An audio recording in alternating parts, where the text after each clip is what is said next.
Capítulo 2 de Primera de Macabeos, verso 1.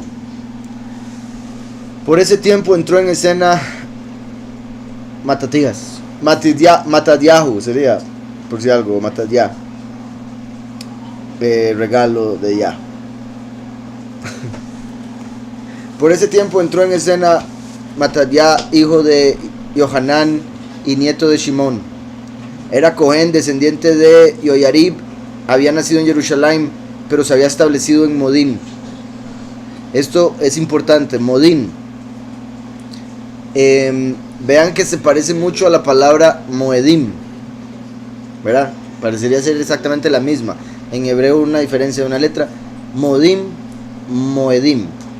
Moedim son las citas o las fiestas con Yahweh, que dice que favorable, niña hermosa, o también una fruta, ciruela era, sí, o sea que dicen que es ciruela. Ahora, con respecto a lo favorable y mujer hermosa o niña hermosa, podría conectarse con los 144,000, ¿verdad? La congregación para las bodas del Cordero, que va a recibir el favor de Yahweh al no tener que pasar por muerte. Pero como les digo, hay una conexión fonética entre Modín y Moedim, que son las citas. De hecho, la cita con la mujer hermosa, la congregación escogida. Y van a haber varios puntos ahí importantes con respecto a esto, entonces por eso lo quiero marcar de una vez. Modín, se había establecido en Modín, entonces eso nos recuerda las fiestas. Tenía 5 hijos. Yohanan, que también se llamaba Gadí. Shimón, llamado también Tasí. Yahudá, también llamado Macabí. Este Yahudá Macabeo es importantísimo. Yahudá, como sabemos, es el nombre de una de las tribus, la tribu de la que vino Yahushua, y significa el que alaba a Yahweh. Llamado Macabeo, a él lo llamaban el martillo, los macabeos, martillo. Yahweh habla del martillo entre los profetas como lo que iba a usar para destruir al enemigo. Y lo curioso es que son de Leví, la tribu de Leví, de los sacerdotes, pero se llama Yahudá. Entonces se da una conexión con ¿verdad? Genéticamente es de la tribu de Leví como sacerdote, pero tiene el nombre de la tribu de la que vendría el Mesías. Entonces qué curioso que de Yahudá vendría Yahushua como el sumo sacerdote, siendo este sacerdote de Leví, pero llamado Yahudá.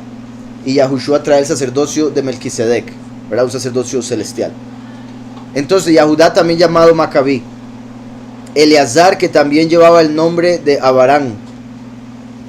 Y Yahunatán, también llamado Afús. Dice, cuando Matadyahu vio las injurias que se hacían a Elohim en Yahudá y en Jerusalén, exclamó: ¡qué desgracia!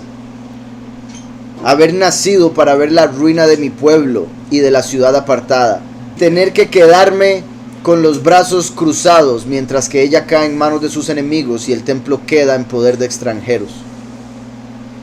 Entonces vemos similar como en otras ocasiones de la historia, donde alguien apartado por ver la situación del pueblo y del mundo dice cosas similares, ¿verdad? Como con respecto al día de su nacimiento. Haber nacido para ver la ruina de mi pueblo y de la ciudad apartada, y tener que quedarme con los brazos cruzados mientras que ella cae en manos de sus enemigos y el templo queda en poder de extranjeros. Su lugar apartado está como un hombre que ha perdido su honor. Su lugar apartado está como un hombre que ha perdido su honor. Vean eso, qué curioso, porque está hablando del templo. Quedó como un hombre, confirmando que el templo representa al hombre, ¿verdad? El ser humano. Su templo está como un hombre que ha perdido su honor. Los objetos que eran su estima han sido llevados a otra parte. Sus niños han caído muertos en las calles de la ciudad. Recuerden, por eso Mashiach, cuando habla del fin, dice: ay de las que críen en esos días y estén amamantando. porque tristemente las que no estén con Yahweh entre los elegidos van a pasar algo muy duro.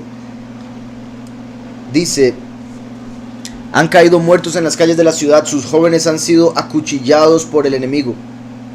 No hay nación que no le haya arrebatado su poder real y que no la haya saqueado. Le robaron a Jerusalén todos sus adornos, de libre paso a ser esclava. Nuestro hermoso lugar apartado, que era nuestra estima, está en ruinas. Los paganos lo han profanado. ¿Para qué seguir viviendo? Y Matatiahu y sus hijos se rasgaron la ropa, se pusieron ropas ásperas y lloraron amargamente. Ropas ásperas y lloraron amargamente, pero así como los dos testigos se visten de ropas ásperas o silicio. Y vemos que tenía este hombre Matatiahu 5 hijos, como la Torá, ¿verdad? Los 5 libros de la Torá. Este hombre Matatiahu entonces representa a un hombre que cumple la Torá, un hombre que quiere pelear por el pueblo de la Torá, del pacto. También se me parece un poco a cuando Gedeón estaba escondiendo el trigo en el lagar, porque venían los madianitas, se estaban robando todo, destrozando todo, y era un ejército inmenso, innumerable. Él empieza a quejarse un poco, algo similar, y hasta llega a decir: pero ¿para qué estamos en estas, verdad? ¿Cómo estamos en esta situación? Y se le aparece el malak de Yahweh y le dice: si tiene esa fuerza, vaya usted y libera al pueblo. Y a él ya se pone a pensar como: ay, ¿cómo va a decir eso, verdad? Porque sí, exacto. Exacto, tampoco era para tanto.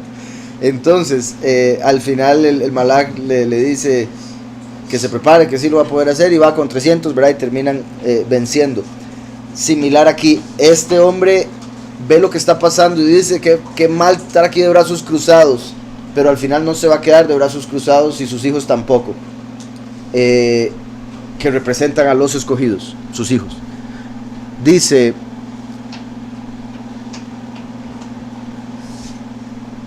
¿cuál estaba en el 17? No, 11, 14 todavía. Y Matatiahu y sus hijos se rasgaron la ropa, se pusieron ropas ásperas, y lloraron amargamente. Cuando los funcionarios del rey, encargados de obligar a los Yahudim a renegar de su religión, llegaron a la ciudad de Modín para hacer que se ofrecieran los sacrificios, muchos israelíes se les juntaron, pero Matatiahu y sus hijos hicieron un grupo aparte. Entonces los funcionarios del rey dijeron a Matatiahu: tú eres una persona de autoridad, respetada e importante en esta ciudad, y tienes el apoyo de tus hijos y de tus hermanos. Acércate pues para ser el primero en cumplir la orden del rey. Así lo han hecho en todas las naciones, y también los hombres de Yahudá y la gente que ha quedado en Jerusalén. De esta manera tú y tus hijos formarán parte del grupo de los amigos del rey, y serán honrados con obsequios de oro y plata, con muchos otros regalos. Vean cómo lo quieren comprar con oro y plata y regalos. Quieren cegarlo. Matatiahu respondió en alta voz: sí, pues aunque todas las naciones que viven bajo el dominio del rey le obedezcan y renieguen de la religión de sus antepasados, y aunque acepten sus órdenes, yo y mis hijos y mis hermanos seguiremos fieles la alianza que Elohim hizo con nuestros antepasados. Elohim nos libre de abandonar la ley y los mandamientos. Nosotros no obedeceremos las órdenes del rey, ni nos apartaremos de nuestra fe, creencia, emuná, en lo más mínimo. Apenas había terminado Matatiahu de decir estas palabras, un Yahudí se adelantó a la vista de todos para ofrecer un sacrificio sobre el altar pagano que había en Modín, tal como el rey lo había ordenado. Al verlo, Matatiahu se llenó de indignación, se estremeció interiormente y, lleno de justa ira, corrió y mató a aquel Yahudí sobre el mismo altar. Terminó siendo él el sacrificio. Mató también al funcionario del rey que obligaba a los Yahudim a ofrecer esos sacrificios, y destruyó el altar. Vean qué sorprendente, no solo al Yahudí, sino también al funcionario del rey. Ya con eso estaba diciendo: sigo yo. Estaba lleno de celo por la ley, como Pinhas, qué bueno, porque estaba por mencionarlo. Recuerdan que de hecho hace poquito hablamos de él, que fue, se dice en el judaísmo, la primera encarnación de Eliyahu, y fue el que traspasó a una pareja, un hombre y una madianita que estaban teniendo relaciones sexuales en frente de todo el pueblo, yendo en contra de Yahweh, de Moshe, de Aarón, de la ley, de todo. En frente de todo el pueblo, él descaradamente lo hizo al propio, claramente. Se puso a tener relaciones sexuales con ella porque se les había dicho que no podían, y lo hizo en frente de todos. Entonces, de ese celo que se llenó Pinhas, agarró una lanza y los traspasó a ambos. Y por eso Yahweh hizo pacto con él y le dio a él el sacerdocio también. Curiosamente, que de hecho eso iba a hablar ahora. Ahora vimos cómo ellos son sacerdotes y estamos por ver cómo también pelean. Uno ha tenido la idea de un sacerdote como, ¿verdad?, que no mata ni una mosca. Tal vez mosca muerta, pero es otra cosa. Entonces, uno se imagina a los sacerdotes así, o se los imaginaba, pero en la escritura la tribu de Leví era una de las tribus más fuertes. Y esa fue la tribu que se le dio el sacerdocio. Una de las razones por las que se le dio el sacerdocio fue porque cuando adoraron al becerro de oro, un montón de gente de Israel, fueron ellos los únicos que estuvieron con Moshe y estuvieron dispuestos a ir a matar incluso a familiares si era necesario. Entonces la tribu de Leví es súper fuerte, es como un ejército, y no solo estaba el sumo sacerdote que servía en el lugar purísimo como Yahushua en los cielos, sino que estaba un sacerdote que se vestía como el sumo sacerdote e iba con el pueblo a la guerra. Entonces era el sacerdote de guerra, y ese es el sacerdocio que se le dio a Pinhas por ese celo que tuvo, siendo él descendiente de Aarón, a quien se le dio el sumo sacerdocio. Entonces ahora vemos cómo se está comparando a Matadyahu con Pinhas, porque Matadyahu era de la misma tribu e hizo algo similar, por celo y con justa ira. Estaba lleno de celo por la ley como Pinhas contra Simri, hijo de Salú. Enseguida gritó Matadyahu a voz en cuello en la ciudad: todo el que tenga celo por la ley y quiera ser fiel a la alianza de Elohim, que me siga. Y él y sus hijos huyeron a las montañas, dejando en la ciudad todo lo que tenían. Vemos cómo ahora había dicho que todos los 25 se hacía un sacrificio, y desde ese momento no se ha mencionado día alguno. Llegó esto y sucedió y dijeron vámonos para las montañas. Entonces hasta el momento, al menos en la lectura, está como si hubiese sido 25, se hizo el sacrificio, todo el mundo a las montañas, porque representa lo que dijo Yahushua: cuando vean a la abominación desoladora en el lugar donde no debe estar, huyan a las montañas. Es ese mismo momento. Y vean que estaban en Modim, como en los Moedim, o sea, durante un Moed, durante una fiesta, se va a tener que huir, porque en una fiesta se va a presentar el falso Mesías. Como he dicho, todo indica en Sukkot, el 15 del séptimo mes. Vean qué particular que antes del 25 habían mencionado el día 15 del noveno mes como el día que él entró y profanó el templo, pero el 25 hicieron el sacrificio. ¿Está claro? Curiosamente, el 25 es cuando empieza Hanukkah, y como estamos por ver, Hanukkah es un reflejo de Sukkot, que empieza el 15 del séptimo mes. Entonces, Hanukkah es reflejo de Sukkot, está directamente conectado, y la razón por la que lo hicieron así es porque estaban para celebrar la fiesta de Sukkot y no pudieron hacerlo porque tuvieron que huir. Obviamente, bueno, ahora lo vamos a leer más adelante, porque como vimos está en el noveno mes y la fiesta de Sukkot es en el séptimo. Me refiero que se tuvieron que ir y cuando llegaron las fiestas no las pudieron celebrar, pero una de las que primero hacen alusión es a Sukkot, sin entender que al irse a las montañas estaban cumpliéndolo de la manera más clara, viviendo en tiendas como el pueblo en el desierto. Entonces, y él y sus hijos huyeron a las montañas, dejando en la ciudad todo lo que tenían. Por esa época, muchos que querían llevar una vida recta de acuerdo con la ley se iban a vivir al desierto, con sus hijos, sus mujeres y sus animales, pues la situación se había hecho intolerable. Entonces informó a los funcionarios del rey y a las fuerzas militares estacionadas en Jerusalén, la ciudad de David, que los que habían desobedecido las órdenes del rey se habían ido a esconder en el desierto, y muchos soldados fueron rápidamente en su persecución. Similar a como la bestia va a mandar agua. ¿Se acuerdan que en Apocalipsis 12 dice que de la serpiente sale agua como un río para llevarse a la mujer. Pero Yahweh se encarga de que la tierra abra su boca y se trague ese río. Eso representa el ejército que va a salir por órdenes de la bestia para ir a buscar a la congregación que se fue a los montes o al desierto, dependiendo de dónde se encuentre. Dice, y muchos soldados fueron rápidamente en su persecución, los alcanzaron, tomaron posiciones frente a ellos, se prepararon para atacarlos el día Shabbat. Vean los sucios que eran, porque sabían que el pueblo que había escapado era por cumplir la ley, y en Shabbat debían descansar. Entonces decían, en Shabbat no se pueden defender, los vamos a atacar, ¿verdad? Sin entender el aspecto espiritual, entonces ellos muchos estaban dispuestos a no morir por ver el defenderse como pelear. Como trabajo. Dice, y muchos soldados fueron rápidamente en su persecución, los alcanzaron, tomaron posiciones frente a ellos, se prepararon para atacarlos el día Shabbat y les dijeron, basta ya, salgan, obedezcan las órdenes del rey y quedarán con vida. Ellos respondieron, pues no saldremos ni obedeceremos las órdenes del rey de profanar el Shabbat. Están descansando. No saldremos. Inmediatamente los soldados comenzaron el ataque, pero los israelíes no les respondieron ni les tiraron una sola piedra ni fortificaron sus refugios, sino que dijeron, muramos todos con conciencia limpia. El cielo y la tierra son testigos de que ustedes nos asesinan injustamente. Vean qué sorprendente, ¿verdad? Ese corazón, ese deseo de servir a Yahweh y la Torah.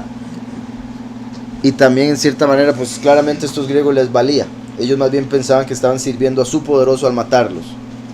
El cielo y la tierra son testigos de que ustedes nos asesinan injustamente. Así pues los soldados los atacaron el día Shabbat y los israelíes con sus mujeres y sus hijos y sus animales murieron. Eran en total unas 1000 personas. Qué curioso que esto va a suceder al inicio del milenio. Y claramente las personas que mueran en ese tiempo no habrían sido los escogidos. Habrían ido con los escogidos, ya sea porque se les dijo a última hora o porque sabían un poquito, pero no seguían en realidad al Padre, no se purificaban, etc. O sea, van a haber diferentes personas, grupos que van a irse, pero no quiere decir que todos los que huyan van a ser de los 144,000, eso lo quiero dejar claro. Similar a cuando el pueblo salió de Egipto y habían naciones paganas con ellos, mixtas, como decía. Exacto, como mártires por cumplir la escritura, por querer servir a Yahweh, los mataron, entonces sí reciben algo mucho mayor que cualquiera que haya creído y muerto normalmente. Si esta gente por estar dispuesta a morir en vez de traicionar a Yahweh, reciben un lugar muy elevado en el reino. Dice, cuando Matatiahu y sus amigos supieron esto, lloraron amargamente por ellos. Entonces se dijeron unos a otros, si todos hacemos lo que... Oigan esto, vean qué importante esta parte, porque sin quitarle nada a los que murieron y reciben su recompensa, porque en sus corazones ellos dijeron, no, preferimos morir a defendernos en Shabbat porque estaríamos rompiendo la ley, según su interpretación. Entonces recuerdan lo que dice Pablo, el que piensa que algo es impuro y lo hace, para él lo es. Todo es puro en sí mismo, pero para el que piensa que algo es impuro, para él es impuro. Entonces, el Shabbat uno se puede defender, ponernos ya en pocas palabras, pero para el que piensa que no debería, porque si lo hace estaría pecando. ¿Sí me explico? Y eso fue lo que sucedió aquí. Por ende ellos reciben su recompensa, pero ahora Matatiahu va a deducir y va a decir, hey, no podemos hacer lo mismo que ellos, vea lo que les pasó. Y él no está diciendo, hey, vamos a romper el Shabbat, vamos a hacer como los otros. No, está diciendo, no hagamos lo mismo que ellos hicieron. Y bueno, ya me adelanté, pero dice, cuando Matatiahu y sus amigos supieron esto, lloraron amargamente por ellos. Entonces se dijeron unos a otros, si todos hacemos lo que nuestros hermanos y no luchamos contra los paganos por nuestras vidas y por nuestras leyes, pronto nos harán desaparecer de la tierra. Y ese mismo día tomaron la siguiente decisión, si alguien nos ataca en Shabbat, lucharemos nosotros también. Y así no moriremos todos como murieron nuestros hermanos en sus refugios. Entonces dicen, vamos a pelear. Vean cómo representan el ejército de Yahweh, el que va a pelear con Micael y, ¿verdad?, después con Mashiach en la guerra de Armagedón, en Apocalipsis 19. Además de eso, vean que ellos son personas que cumplieron la ley, son ejemplo, aunque después, porque obviamente se multiplicaron y fueron muchos y también cayeron en error, como solía suceder tristemente en la mayoría de las historias de la escritura, que hacían algo bueno y después caían en error, igual Gedeón, el que mencionaba ahora. Aquí mi punto es, vea que ellos están diciendo, nos defendemos en Shabbat, cosa que otros de ellos pensaban que era pecado, pero él está diciendo, por lógica, usando su intelecto, no me parece que sea pecado, nos vamos a defender. Y no está pecando porque Yahweh hubiese dicho algo, esos macabeos que rompieron el Shabbat. ¿Sí me explico? No los hubiera defendido, empezando por ahí.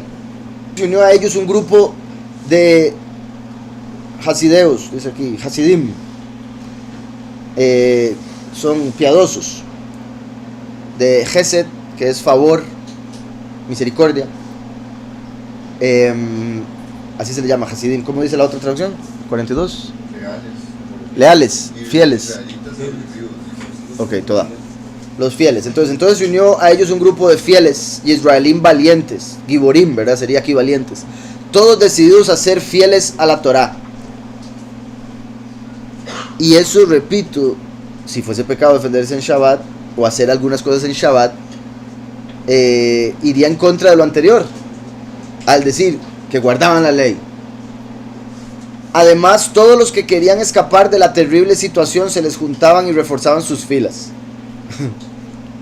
Organizaron un ejército y descargaron su ira atacando a los paganos impíos y a los Yehudim renegados. Los que pudieron escapar de estos ataques se fueron a otras naciones para estar a salvo. Matadyahu y sus amigos recorrieron el país destruyendo los altares paganos y circuncidando a la fuerza a todos los niños no circuncidados que encontraron en el territorio de Israel. Un poco extremista. No, déme su chiquito. Ahora sí, déselo. Qué sorprendente, ¿verdad? A la fuerza, no me imagino. Y verá, o sea, obviamente que uno podría hablar, pero es que si una cosa es la circuncisión espiritual y la física. Porque en la espiritual uno entiende que al final uno tiene libre albedrío. Y cada persona va a hacer lo que va a hacer aunque uno lo obligue o lo quiera obligar.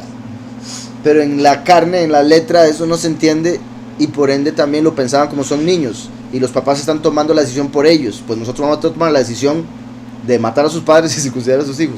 ¿Verdad? En el sentido es de matar a los rebeldes para quitar el pecado del pueblo y circuncidar a los niños a la fuerza, ¿verdad? Pensando que con eso los iban a atar al pacto. Sí, es algo similar como cuando José iba a ir a Egipto, Ajá. circuncidar al hijo. Que llegó la serpiente y se lo iba a tragar. Ajá. Entonces sí, imagino ellos pensando en cosas como esas, dicen no, primero a la fuerza. Ajá. Dice, los que no pudieron escapar de estos ataques se fueron a otras naciones para estar a salvo. Matadyahu y sus amigos recorrieron el país destruyendo los altares paganos y circuncidando a la fuerza a todos los niños no circuncidados que encontraron en el territorio de Israel. Persiguieron a sus arrogantes enemigos y todo lo que emprendieron les salió bien. Así salvaron la ley de los ataques de los paganos y de los reyes, y no se rindieron ante la fuerza del pagano impío. Pero a Matadyahu le llegó la hora de morir, y entonces dijo a sus hijos: la insolencia y los insultos están reinando. Estamos en un tiempo de calamidades y terribles castigos. Pero ustedes, hijos míos, tengan celo por la ley y sacrifiquen sus vidas por el pacto que hizo Elohim con nuestros antepasados. Acuérdense de lo que ellos hicieron en su tiempo y obtendrán gran honor y fama inmortal. Elohim puso a prueba a Abraham, lo encontró fiel y lo aceptó como justo. Vean eso, ahí mismo está haciendo alusión también a cómo se cumple la ley verdaderamente, siendo fiel, que fiel en hebreo también es la misma raíz que emuná, ¿verdad? Fe, fidelidad, verdad. Emet es verdad, emuná, lo que se traduce como fe. Mi punto es que, como sabemos, Abraham le creyó a Yahweh. ¿Qué le creyó? Que él, a pesar de estar tan viejo, con 100 años iba a tener un hijo. Le creyó y le fue contado por justicia. Entonces Yahweh lo vio como justo por creerle a Yahweh. ¿Y qué le creyó? Que enviaría un hijo a través de él, que en ese momento fue Yitzhak, Jacob, Yehudá, etcétera, etcétera, etcétera, etcétera, David, etcétera, etcétera, Yahushua. Entonces creyó en Yahushua el Mesías que iba a venir al mundo y por eso fue justificado. Nosotros estamos del otro lado de la historia y creemos que Él vino y por ende somos justificados. Entonces lo encontró fiel y lo aceptó como justo. En medio de su situación adversa, Yosef cumplió los mandamientos y llegó a ser soberano de Egipto. Esto se conecta con el fin de los tiempos, ¿verdad? Por el segundo éxodo, el descendiente de Yosef es el último, entre otras cosas que se pueden ahí decir. Pinhas, que sería como Eliyahu, entonces vea qué curioso que menciona a Yosef y Eliyahu, básicamente los dos testigos. Nuestro antepasado mostró gran celo y recibió la promesa de un sacerdocio eterno. Yahushua, no el Mesías, ¿verdad? Porque todavía no ha llegado en ese momento, se refiere a conocido como Josué. Yahushua cumplió su misión y fue caudillo de Israel. Caleb, vean eso, entonces menciona Abraham como el padre de la fe, tanto así que dice fue fiel y fue tomado por justo. Abraham que representa a Yahweh, y en el sentido del último que es Yahweh, que viene como padre de los 144,000, pues se conecta con el último, pero por lo que estamos viendo, vean que menciona a Abraham el padre de la fe y después menciona Yosef y Pinhas como los dos testigos, porque uno es descendiente de Yosef y no me extrañaría que Eliyahu, el testigo Eliyahu, sea descendiente de Pinhas. Como he dicho, lo más posible va a ser de la tribu de Leví, y si es de Leví, lo más seguro viene por ahí. Entonces, primero menciona Yosef, Pinhas, ahora menciona Yahushua, Caleb, que fueron los dos espías que fueron a Jericó. ¿Recuerdan? Representan los dos testigos. Y vean cómo había dicho de Yosef que llegó a gobernar, llegó a ser soberano de Egipto. Cuando habla de Yahushua, fue caudillo en Israel. De Yosef cumplió los mandamientos, de Yahushua cumplió su misión. Viene Caleb y dice de él, dijo la verdad delante del pueblo. ¿Verdad? Cuando le preguntaron, le valió, porque a él lo estaban amenazando de que tenía que decir lo mismo que el resto. Por decirlo así, de Yahushua esperaban que dijera que sí, porque era el sucesor de Moshe. Entonces, como decían, va a ser un zapazo, ese de fijo va a decir que sí. Pero Caleb lo podemos convencer. Entonces trataron de amenazar, amedrentar a Caleb para que él dijera así, no, la tierra no es buena. Pero él se mantuvo firme y por eso Yahweh lo guardó. Caleb dijo la verdad delante del pueblo y pudo entrar a tomar posesión del país. Solo él y Yahushua. Lo leímos la vez pasada. David fue un hombre piadoso y recibió como herencia eterna el trono real. Eliyahu, vean qué poderoso. Ahora fue todavía más claro. Vean cómo está yendo, dos testigos. Vuelvo y repito por si algo. Yosef, Pinhas. Bueno, ya lo dije mal. Sí, Yosef, Pinhas, Yahushua, Caleb, David, Eliyahu. David fue un hombre piadoso y recibió como herencia eterna el trono real. Vean cómo el trono real se conecta con, fue caudillo de Israel, se convirtió en soberano de Egipto. Con los dos anteriores que están conectados con él. En Pinhas mencionó el sacerdocio eterno. Con Caleb, entrar a tomar posesión del país. Y ahora Eliyahu dice, estuvo lleno de celo, igual que Pinhas y Matadiahu. Estuvo lleno de celo por la Torá y fue llevado al cielo. Está lleno de celo, se fue para el cielo. Entonces estuvo lleno de celo por la ley y fue llevado al cielo. Qué curioso que en uno se dijo el sacerdocio eterno y en el final dice fue llevado al cielo, que es donde estaría el sacerdocio eterno, claramente. Y el del medio decía pudo entrar a tomar posesión del país, pudo entrar a tomar posesión de la tierra prometida. ¿Qué es lo que Yahweh nos prometió? La vida eterna, el reino. Por ende vean cómo se conecta. Sacerdote eterno, pudo entrar a la tierra prometida, fue llevado al cielo. Después dice el 59, Hananiahu, Azariahu y Misael tuvieron emuná y se salvaron del fuego. Esos tres, recuerdan los tres amigos de Daniel. En el contexto del libro de Daniel, Daniel representa a los pocos escogidos, los 144,000, y estos tres amigos representan a los muchos. El número 3 se conecta con los muchos, el número 1 con los pocos. Ahora obviamente el hecho de que se salvan del fuego pues representa el no morir, como los pocos no van a morir. Aquí está hablando claramente de los milagros, y vean qué curioso que después de ir 2, ahora pasa a estos 3, como ya saliéndose de ese mismo tema que estaba llevando 2 testigos. Hananiahu, Azariahu y Mishael tuvieron emuná y se salvaron del fuego. Daniel fue un hombre íntegro. Entonces vean cómo después de hablar de los 2 testigos, ahora menciona a los muchos y a los pocos. Los 3 amigos y Daniel. Daniel fue un hombre íntegro y escapó de ser devorado por los leones. Satanás anda como león rugiente viendo a ver a quién devorar. Cuando caiga del cielo el dragón, como una serpiente, va a ir a buscar a la mujer en Apocalipsis 12, va a hacer que salga un río de su boca, un ejército, pero no va a poder devorar a la mujer, a la congregación escogida, representada en este caso por Daniel. Daniel, que significa mi juez es el poderoso. Por eso el acusador no va a poder vencerle. De hecho, en Apocalipsis 12 es donde alaban a Yahweh porque el acusador ya fue sacado del cielo. Entonces ya nunca más va a haber acusaciones en contra nuestra, porque aquel que nos acusa día y noche ya no va a estar ahí. Entonces qué curioso es Daniel, ¿verdad? Mi juez es el poderoso y por ende nos defiende del acusador. Lo saca de la corte. Y así sucesivamente. Fíjense que en todo tiempo a los que confían en Elohim no les fallan las fuerzas. Bendito Yahweh. Y por eso ya en el nuevo pacto tenemos algo aún más elevado, se podría decir, o más fácil de entender. Todo lo puedo en el Mesías que me fortalece. Los que confían en Yahweh no les fallan las fuerzas. Entonces, ¿qué quiere decir? Cuando uno está perdiendo ya las fuerzas y ya se está rindiendo, quiere decir que está dejando de confiar en Yahweh. Y es ahí donde, ok, no, ¿qué me pasa? Póngase, ¿verdad?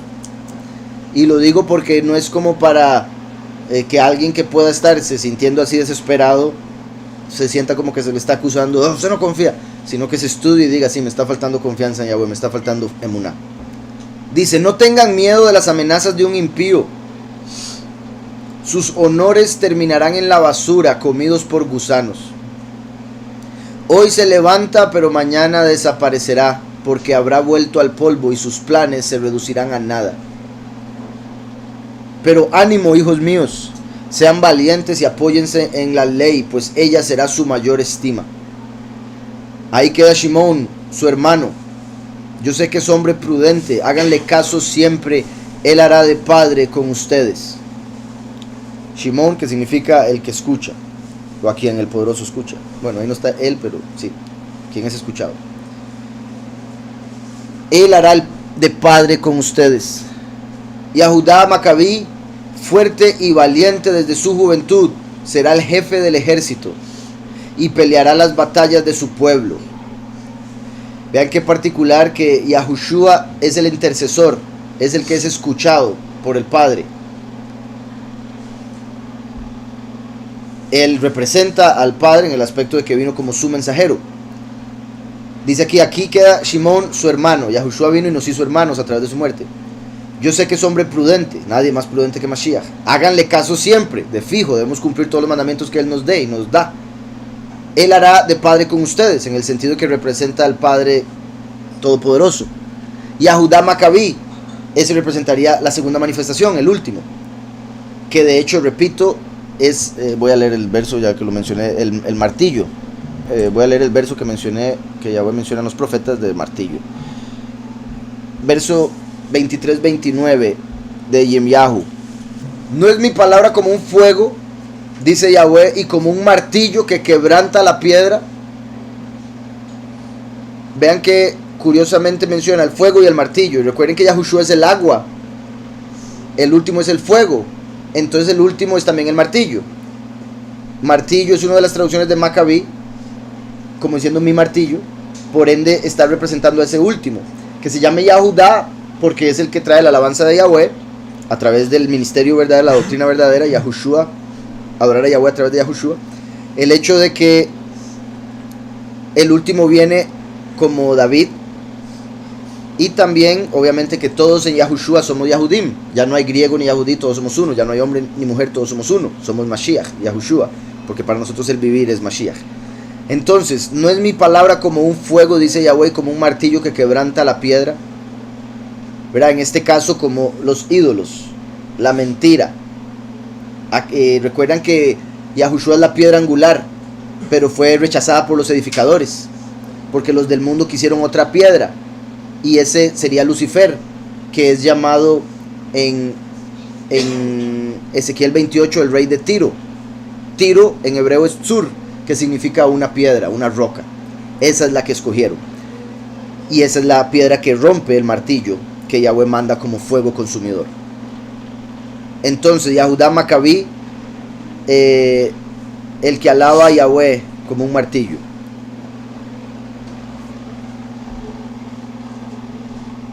Y otra cosa más. Sí, el Yahushua vino como cordero, el último viene como león, y el león se conecta con Yahudá.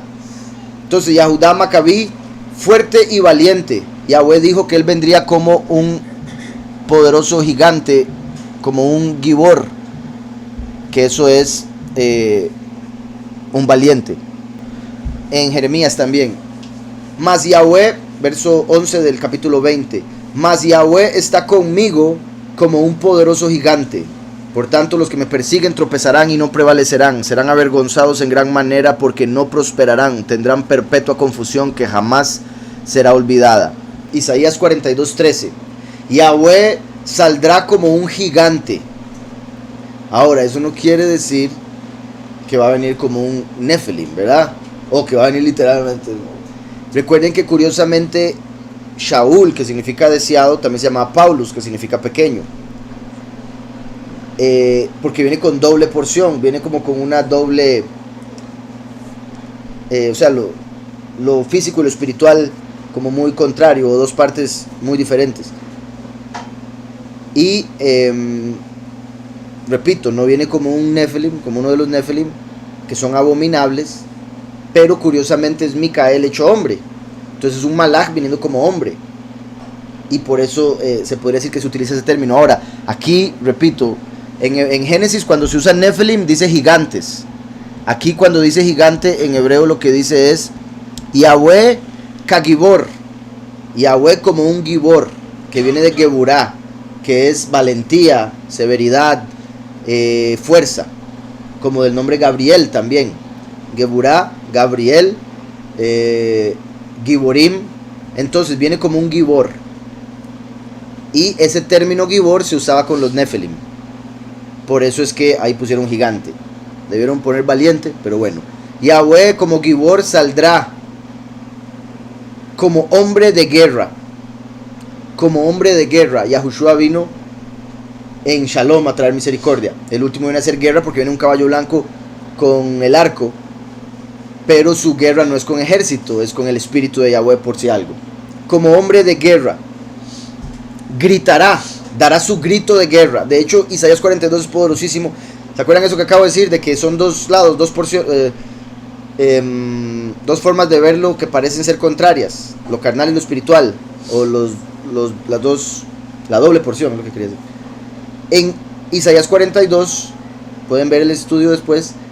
Ahí es como uno de los capítulos donde más claramente se muestra esa doble porción del último. Porque ven que ahí dice, gritará, dará su grito de guerra. Aquí está una mitad del capítulo, la otra mitad dice no gritará. Entonces parece una contradicción, pero está hablando a la congregación, a las ovejas no les gritará, pero a los impíos, a los del mundo sí les gritará. Con unos trae shalom, a los otros guerra, básicamente. Entonces es ese contraste. Entonces dice, Yahweh saldrá como un gigante o como un Gibor, como el de un guerrero despertará su celo. Vean cómo ha venido hablando del celo. Gritará, dará su grito de guerra, prevalecerá sobre sus enemigos. Yahudá Macabí, fuerte y Gibor, valiente desde su juventud, será el jefe del ejército. Recuerdan, Micael es el jefe del ejército de Malachim que sacan a Lucifer y después baja con el ejército celestial a pelear en Armagedón, Harmegido. Y peleará las batallas de su pueblo. En Daniel 12:1, cuando habla de Micael, dice: en aquel tiempo, fin de los tiempos, se levantará Micael, como Yahudá Macabí, el gran príncipe, príncipe de príncipes, con el que se pelea el cuerno pequeño que vimos ahora, que fue representado por Antíoco. el gran príncipe que está de parte de los hijos de tu pueblo. Está de parte de los hijos de tu pueblo. Será tiempo de angustia cual nunca fue desde que hubo gente hasta entonces. Pero en aquel tiempo será libertado tu pueblo, todos los que se hallen inscritos en el libro. El libro es el pergamino que tiene 7 sellos, el libro de la vida, que el Cordero abre, y una vez que abre los 7 sellos, se dan las trompetas. Llega la 7ª trompeta, los escogidos que estaban escritos ahí son llevados. Porque después de que se abre el 7º sello, ahora se ven los nombres para que los escogidos puedan ser sellados con el nombre del Padre y del Hijo. Entonces dice, jefe del ejército, y peleará las batallas de su pueblo. Hagan que se junten a ustedes todos los que quieren cumplir la ley. Vean que eran 5 hermanos, pero mencionó a 2 como primero y último. Hagan que se junten a ustedes todos los que quieren cumplir la ley y defiendan los derechos de su pueblo. Devuelvan a los paganos lo que han hecho con ustedes y tengan cuidado de cumplir siempre lo que manda la Torá. Después Matatiahu los bendijo y fue a reunirse con sus antepasados. Murió el año 146 y lo enterraron en la tumba de sus antepasados en Modim. Todo Israel lloró su muerte con grandes muestras de dolor. Todo Israel lloró su muerte. Claramente los que estaban con Yahweh. Pero esos son el verdadero. Como cuando Yahushua dijo, ¿quiénes son mi madre y mis hermanos? También me imagino que curioso, ¿verdad? Matatiahu. Quién sabe si sabía si se iba a morir o no, pero hizo el despelote que hizo y ahora sí, entiérrenme. Ahí los dejo, mis hijos, con el problema. Dice Harold, algunos ven las profecías de Daniel y se quedan con lo que sucedió con Antíoco y niegan que esta profecía está más dirigida para el tiempo del fin. También, así es, Harold. Muchos hacen eso. Hay mucha gente que dice que ya se cumplió lo que decía Daniel en el tiempo de Macabeos, entonces no esperan nada después. Sin embargo, repito, Yahushua usó un término que se usó en Macabeos y dijo como lo dijo Daniel, el que lee entienda. Entonces Yahushua estaba explicando que lo de Macabeos no fue el final o no fue el cumplimiento final de Daniel. Fijo. Igual con el año 70, ¿verdad? Mucha gente dice ya el Apocalipsis se cumplió. Al estar en la época de la ley están justificados los 2 asesinatos de Matatiahu. Como decía ahí, era ira justa. Y no es, o sea, Yahweh no cambia. Pero entonces yo no estoy diciendo vayan y maten a alguien con ira justa. No estoy diciendo esto, pero hay situaciones en las que lo amerita y es justo. Y Yahweh, que es justo, no juzgaría a alguien mal por una acción así. Estaba cumpliendo la ley. Merecían morir esos hombres. Y los mató. Similar a cuando Moshe mató al egipcio. Estaba siendo puesto como juez ahí. Dice, pero ¿cómo se explicaría que Micael se despoja de su cuerpo de Malach para venir como hombre cuando los otros Malachim caídos hicieron eso? Debería haber una diferencia en esencia, ¿no? Sí, claro, hay una clarísima diferencia. Las razones por las que lo hicieron esos ángeles y la razón por la que Micael, Yahweh le mandaría a la tierra, lo cual yo he llegado a pensar, pero eso ya es como más mío, de que así como Saúl quería matar a David y lo quería echar del reino, yo tengo el pensamiento de que quizá Heilel, odiando a Micael, quería deshacerse de él y así fue como puede haber terminado en la tierra.